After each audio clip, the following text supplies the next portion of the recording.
This happened to me a few years ago during college. I'd moved away from my hometown to attend university.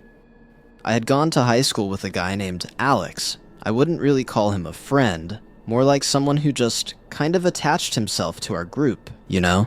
He was the type of guy who showed up to everything, regardless if he was invited or not. During senior year, while the rest of us were busy with college apps and jobs, Alex seemed to take our natural drifting apart as a personal attack. He'd always been intense, like he'd remember every tiny detail from conversations we'd had weeks ago. We all just figured that was Alex being Alex. The weird stuff started during graduation week. While everyone else was celebrating and making summer plans, Alex became obsessed with finding out where we were all going to college. He'd corner people at parties, asking detailed questions about dorms, class schedules, campus layouts. When I mentioned the university I was going to him, I didn't know what I was getting myself into. He started researching my school obsessively. I told him I didn't know much yet, that I'd figure it out when I got there. But every time I saw Alex, he kept bringing it up. He suggested he might visit, or even transfer there, which, to be honest, was the last thing I wanted. As summer came along, I started preparing myself for college. Alex would WhatsApp me from time to time, sending me random articles about the university, or asking when I was moving in. At some stage, I started ghosting him, because it just started to feel weird. When I finally got to campus, everything was amazing. My roommate was cool, and the whole onboarding experience was great. I was finally ready to leave all the weirdness from the final months at high school behind me and start this new chapter. But that's when Alex stepped back into my life. He had found me on every social media platform, even on ones I barely used. When I posted a photo of my dorm building, he immediately DM'd me and asked about my room number and which side I was on. I started posting less, but somehow Alex always seemed to know things about my life that I hadn't told him. When I asked how he knew this stuff, he'd give vague answers about mutual friends or lucky guesses. One day when I was on campus, I was passing by the library when I saw a guy standing on the other side of the hall. I didn't have to look twice to know that it was Alex. He was standing there and looking around like he was lost. I tried to turn around and walk away, but at that moment, he spotted me and called out. He said he was visiting a family friend at the university and wanted to check out the campus. I asked him which friend, and he gave me a name I had never heard before. I'm pretty sure that was a made-up story. Alex asked me if I wanted to have lunch together, because his other friends supposedly couldn't make it. But I declined and told him I had a study group, which was actually true, luckily enough. As I walked away, I could feel his eyes burning into my back, but I didn't dare turn around and kept on walking. I wish that would have been the end of it, but it wasn't. Over the next few weeks, I would continuously bump into Alex on campus. He held on to his story about visiting his other friend, but eventually he gave up on that and didn't bother at all anymore. He'd send me messages, telling me when he'd be where and wanting to meet up. When I said I was busy, he'd ask where I was so he could stop by briefly. I asked him if he didn't have classes of his own or a job to attend to, but he said he was taking a gap year. For some reason, Alex always knew where to find me. I started taking longer routes to get from one classroom to another, but he always managed to catch up to me. The tipping point came one night during midterms. At this stage, I'd been pulling all-nighters for a couple weeks straight and was caffeinated out of my mind. I hadn't seen Alex for at least 2 weeks at this stage, and actually thought I might have gotten rid of him. It was past midnight when I headed from the library back to my dorm. Campus was nearly empty, just a few students in the same situation as I was. It was October, and it was getting cold, so I zipped up my jacket to cover the short, outside walk between the buildings. Halfway there, I noticed footsteps behind me. I figured it was just another student, but when I slowed down, the footsteps slowed too. When I sped up, they sped up too. I realized someone was following me. I turned onto a side path toward the dining hall, hoping to lose them, or at least get somewhere with better lighting. The footsteps continued, maintaining that same distance. When I finally worked up the courage to look back, I had to pull myself together to not let out a scream. It was Alex. Dressed all in dark clothes, walking about 40 feet behind me with his hands in his pockets. He didn't react at all to the fact that I had identified him. He just looked straight at me with an emotionless stare.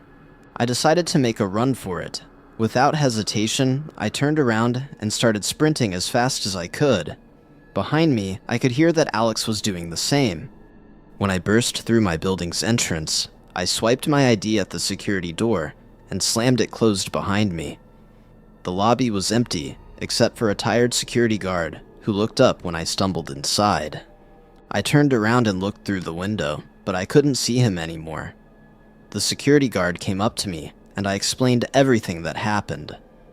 He told me that he would make sure nobody would come through those doors that night, but I should take it up at the campus security office the next day. Still in shock, with hardly any sleep at all, I dragged myself to the security office the next day and filled out an official report and gave them all the photos I had of him. They were shocked to find out that Alex had been on campus on many occasions, and even though visitors need to be officially registered, they couldn't find his name on any of the lists. This told me that Alex had been using multiple fake names to get on campus every time, and if he had been able to do it for this long, there was no way of knowing that he wouldn't do it again. And I was right. Alex was smart. He knew exactly how far he could push things. Instead of following me again, he started showing up to my classes, sitting in the back of lecture halls where he didn't belong, and every time I tried to alert security, he was gone without a trace. The worst incident was during a chemistry lab. I was working with a partner when I noticed movement by the hallway window. Alex was standing outside, watching through the glass with that same disturbing intensity. He'd figured out my schedule and was using it to track my exact location. When my lab partner noticed him and asked who was watching us, I had to excuse myself to the bathroom to prevent having a panic attack. By the time I got back, Alex was gone, but that feeling of being hunted never left. I started sleeping terribly, jumping at every sound in the hallway. My grades tanked because I spent more energy looking over my shoulder than studying. My roommate noticed I was acting weird and asked if I was okay. But how do you explain that someone from your past has turned college into a living nightmare? About a month later, I'd stayed in one of the classrooms to work on a research paper. By the time I finished, it was almost 11 and already dark outside. As I packed up, my phone buzzed.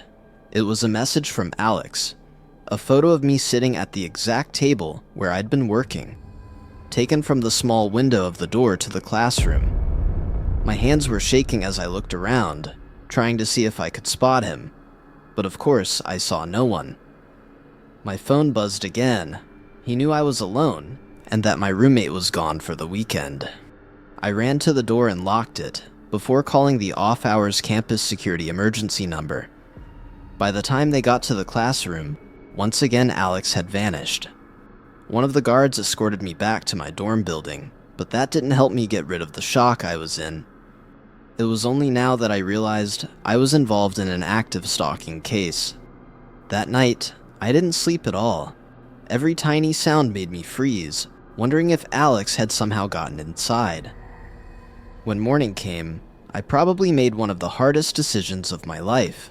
I called my parents and told them I needed to come home immediately. I told the university that I was taking a break from studying and had to leave. That afternoon, I was loading up my car with everything I had brought along. As I loaded the last box, I looked towards the end of the parking lot, and who was there? Alex.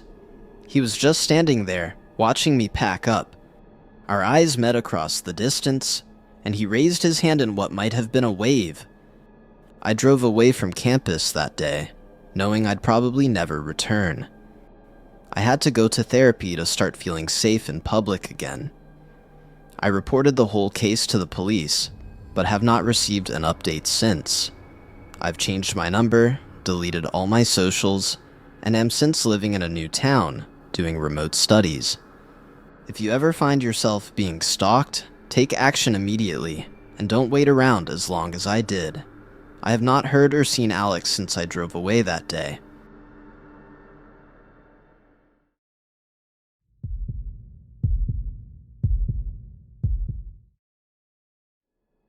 In 2018, me and my family moved into a rental house out in the suburbs.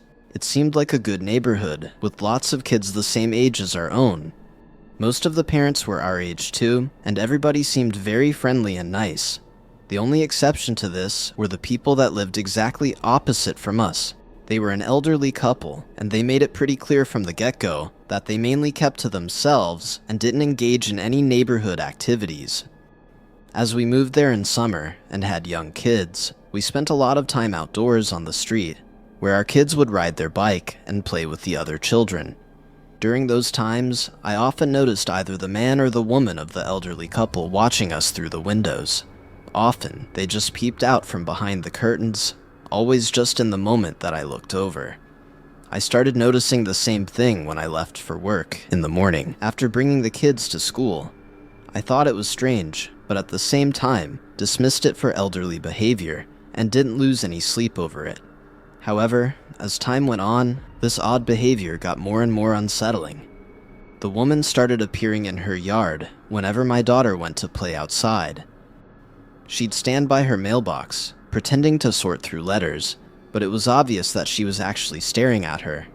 Sometimes she'd smile and wave, calling out compliments about her beautiful dress or her nice bicycle, but it just all felt so odd.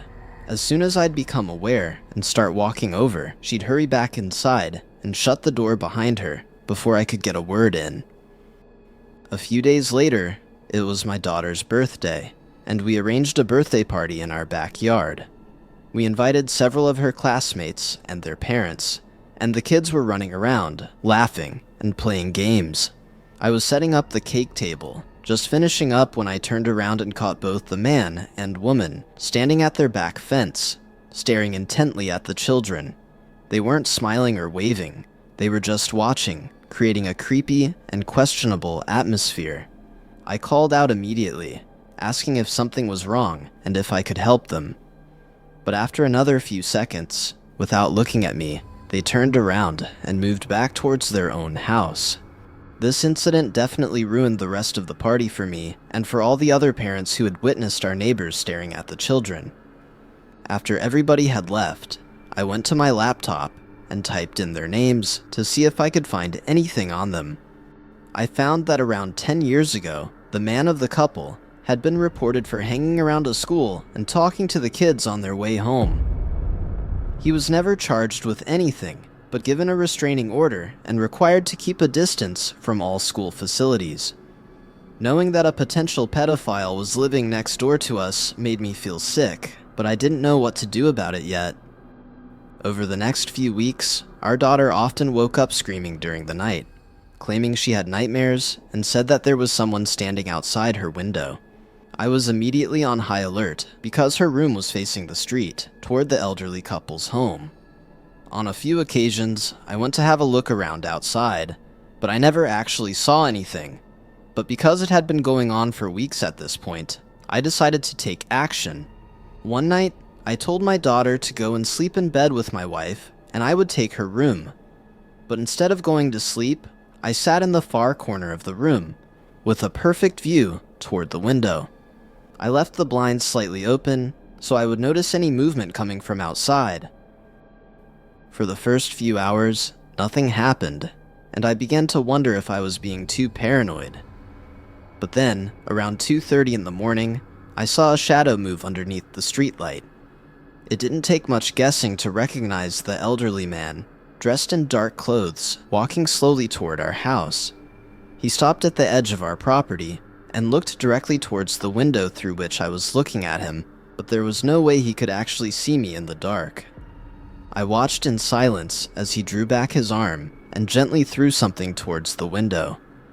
It must have been a small pebble or something, because it created a small tapping noise, the sound that had been terrorizing my daughter for weeks. The man repeated the motion several times, seemingly waiting for my daughter to appear at the window. What he didn't know is that I was recording him the whole time on my phone. After the last pebble, he just stood there, staring at the window for at least 5 minutes, before retreating back to his house. The next morning I told my wife about last night, and we decided to call the police. I explained everything I had noticed since we were living there and showed them the footage I had recorded. Based on the history with children that the guy had, the police told us that we should file for a restraining order to make sure he doesn't get close to our children again. But being neighbors, they couldn't stop him and his wife from looking at the kids, either from their lawn or through their windows. As we were just renting the house we were living in, we decided that it would be best if we moved to a different neighborhood. We ended up finding another house just a few blocks away, where we settled in and have been living ever since. We've never been back to the street we used to live in, and we probably never will. I'm just glad that I trusted my instincts and decided to stay awake that night, because who knows what otherwise might have happened.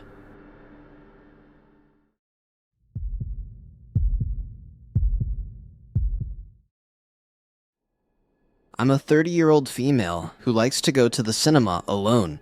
I know how this might sound weird to some, but it gives me the freedom to go whenever I want and to watch the movie that I want to see without having to make any compromises.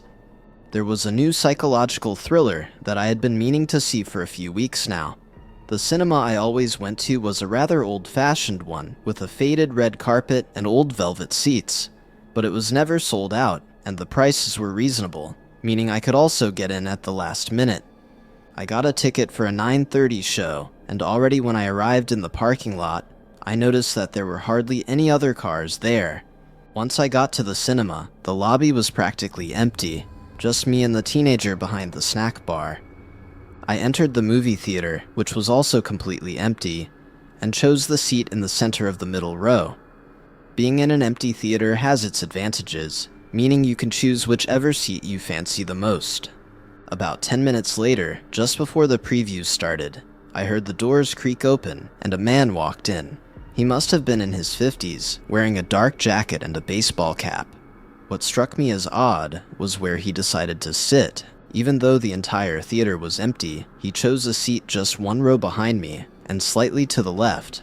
I thought this was weird, but I figured it might have been the seat that was on his ticket, and tried to ignore it.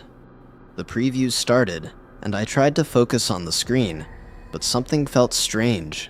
You know that sensation you get when someone's watching you? It was like that, but amplified.